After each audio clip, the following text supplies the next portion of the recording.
Bienvenue à l'heure de la bonne nouvelle. Cette semaine, nous poursuivons notre série d'émissions sur les traces du plus grand personnage de l'histoire.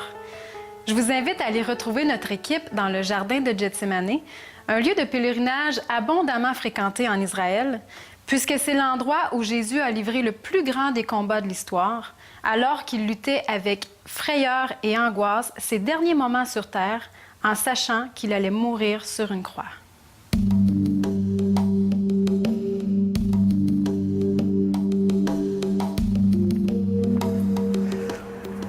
François, à l'époque de Jésus, Jésus aimait beaucoup aller ici au jardin de Gethsémané pour trouver du répit, du repos.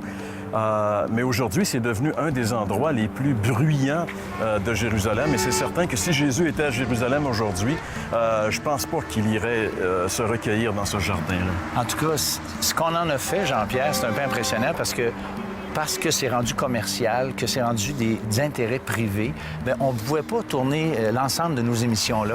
C'est parce qu'il y a beaucoup de monde, c'est devenu un lieu de culte en quelque part. Et c'est clair que Jésus n'aurait pas beaucoup d'intérêt à aller là. Et même, on peut se demander si on le laisserait entrer dans le jardin. C'est poser la question, c'est un peu y répondre de toute façon. Écoutez, ce jardin de Gethsémané est situé tout en bas de la montagne des Oliviers. Aujourd'hui, le site traditionnel est préservé par l'ordre des franciscains. Le jardin a été aménagé avec de petits sentiers de pierre limitant la circulation des visiteurs. Ce jardin contient des oliviers dont certains sont vieux de plus de centaines d'années. Mais malgré les affirmations de certaines personnes, il est très peu probable que ces arbres remontent à l'époque même du Seigneur Jésus. En effet, l'historien juif Joseph Flavius, qui a vécu au temps des apôtres, raconte dans son livre sur les guerres des Juifs que le général romain Titus avait fait couper tous les arbres autour de Jérusalem lors du siège de la ville en 67 après Jésus-Christ. Quoi qu'il en soit, le jardin de Gethsémané n'a pas été le témoin de la guerre des Romains contre les Juifs seulement. Il a aussi été la scène d'un plus grand combat, celui de Jésus-Christ, alors qu'il s'apprêtait à livrer sa vie en sacrifice pour le péché.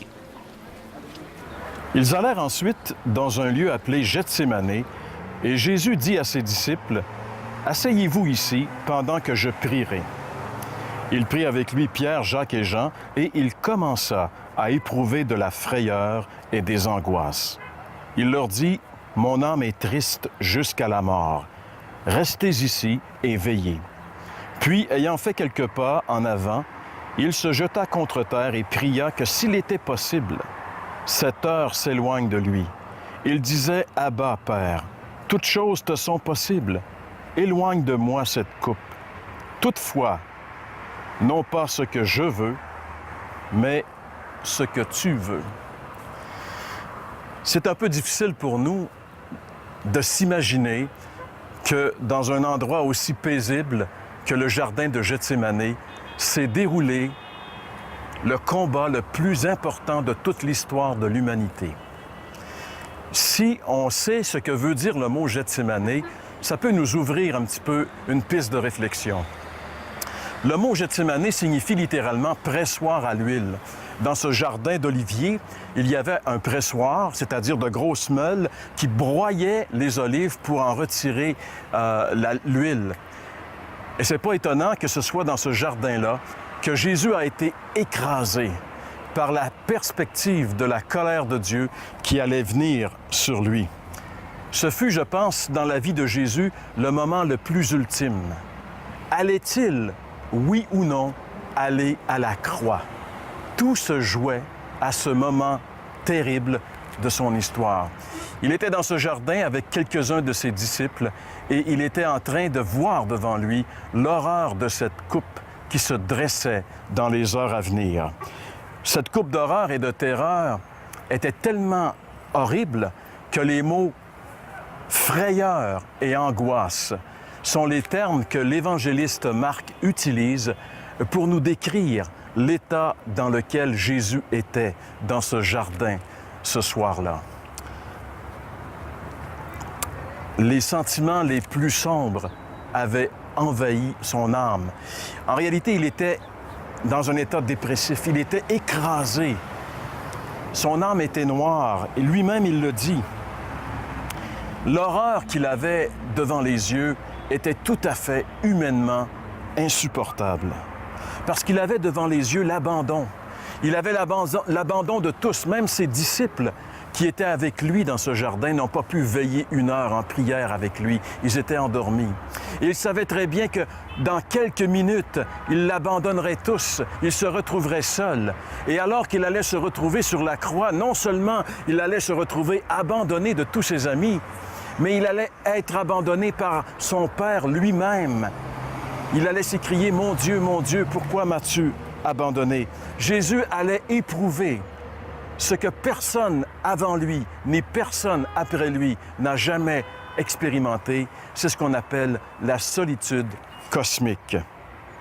Et bien sûr, il prie que cette coupe s'éloigne de lui. Il prie son Père en lui demandant s'il est possible qu'il existe une autre solution pour que les péchés de l'humanité soient expiés. Trouve-la, c'est le temps maintenant. Mais il n'y a pas d'autre possibilité. Jésus doit aller à la croix. Il doit se charger de nos iniquités. Il a devant lui cette réalité. Lui seul peut voir cette réalité à ce moment précis. J'ai vu un film il y a quelques années qui s'appelle « Le pouilleux millionnaire ». Je ne sais pas si vous avez vu ce film, mais dans ce film, il y a une séquence où la vedette principale du film, qui est un jeune garçon, est en train de travailler avec son frère. Ils opèrent des toilettes publiques, en réalité. Et en Inde, là où ils sont, les toilettes publiques, c'est très simple. C'est une cabane qui est sur une passerelle. Et la toilette, c'est simplement un trou dans la passerelle. Et ce jeune garçon a une idole. C'est une espèce de Superman qu'il écoute à la télévision depuis qu'il est tout petit. Et ce jour-là, ce Superman doit aller visiter l'endroit où il est. Et au moment où il arrive, son frère, pour lui faire un coup, l'enferme dans sa toilette en fermant la porte à clé et lui dit que son idole maintenant arrive dans son village. Et lui, ne pouvant plus sortir de là, essayant d'ouvrir la porte, la seule issue possible est de se passer par le trou et de tomber dans la cuvette, si vous voulez, des toilettes. Et il sait ce qu'il fait. Il se jette dans le trou et évidemment, il est recouvert complètement de ce que vous savez. Il sort de là et il est recouvert de ça. Et quand j'ai vu l'image de ce jeune garçon qui voulait tellement voir son idole qu'il était prêt à sauter dans cette toilette, dans ses excréments, eh bien, j'ai vu aussi ce que Jésus allait être recouvert lorsqu'il était sur la croix.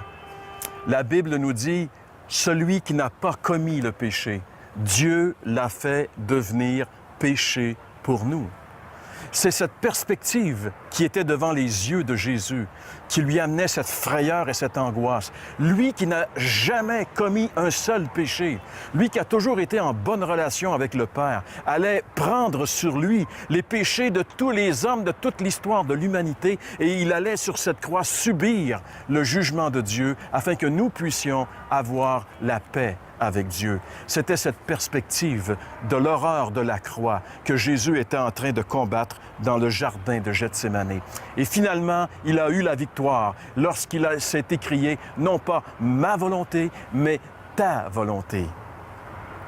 Jésus est allé boire l'horrible coupe de la colère de Dieu pour que je n'ai jamais à la boire et que vous n'ayez jamais à la boire. Si vous refusez de vous confier en Jésus comme le seul pardon de vos péchés, le seul substitut pour vous de vos péchés, bien, un jour, la Bible dit que vous aurez à boire l'horreur de la colère de Dieu. Alors que nous sommes ici, tout près du jardin de Gethsémani, j'aimerais vous inviter à considérer sérieusement l'angoisse et la frayeur que Jésus a dû endurer avant même d'aller à la croix, afin que vous n'ayez jamais à endurer la frayeur et l'horreur de la colère de Dieu. C'est pourquoi je vous invite à venir à Jésus et à vous confier en lui. Faites-le et faites-le dès maintenant. Après ce qu'on vient d'entendre sur, justement, les souffrances de Jésus dans Gethsémani, je suis touché jusqu'à l'intérieur, puis très ému. Et puis là, bien, on a entendu comment Jésus était prêt à aller jusqu'au bout pour notre salut. Et puis, on comprend aussi que Jésus devait faire expiation pour mes péchés à moi et les vôtres, chers amis. Mais tout simplement, on doit se rappeler aujourd'hui que le salut a été pourvu pleinement, expiation a été faite pour vous. Mais votre responsabilité, c'est vraiment d'ouvrir votre cœur au Seigneur. Les pénitences et tout le restant, comme on l'a entendu, ça ne sert à rien. Jésus a tout payé pour vous. Et vous devez justement accepter Jésus comme votre sauveur, accepter ce qu'il a fait pour vous à la croix du Calvaire. Le salut a été réalisé une fois pour toutes, totalement. Mais on se doit vraiment d'accepter ce que Jésus a fait. Le sang de Jésus nous purifie, vous purifie de tout péché. Je vous inviterai aujourd'hui de vous incliner devant le Seigneur, puis de dire, oui Seigneur, tu as tout payé pour moi. Tu as souffert, tu as fait expiation pour mon âme, mon salut, puis je veux t'accepter comme sauveur. Je veux vraiment te céder, te donner ma vie aujourd'hui. Cher ami, qu'allez-vous faire? C'est votre décision devant le Seigneur. Que le Seigneur vous dirige. Amen. C'est paradoxal de réaliser que Jésus a dû subir l'abandon pour éviter que nous soyons abandonnés pour le restant de l'éternité. À l'heure de la bonne nouvelle, nous avons à cœur que vous réalisiez le sens du combat que Jésus a livré dans le jardin de Gethsémani. Alors c'est pourquoi nous vous invitons fortement à communiquer avec nous pour recevoir la littérature gratuite ou encore pour commander les coffrets DVD de la série 2013. Alors voici nos coordonnées pour nous rejoindre. L'heure de la bonne nouvelle, casier postal 26006, Trois-Rivières, Québec, G8Y7M1 ou par téléphone au 1-866-509-1319 ou encore par courriel à info@hbn.ca.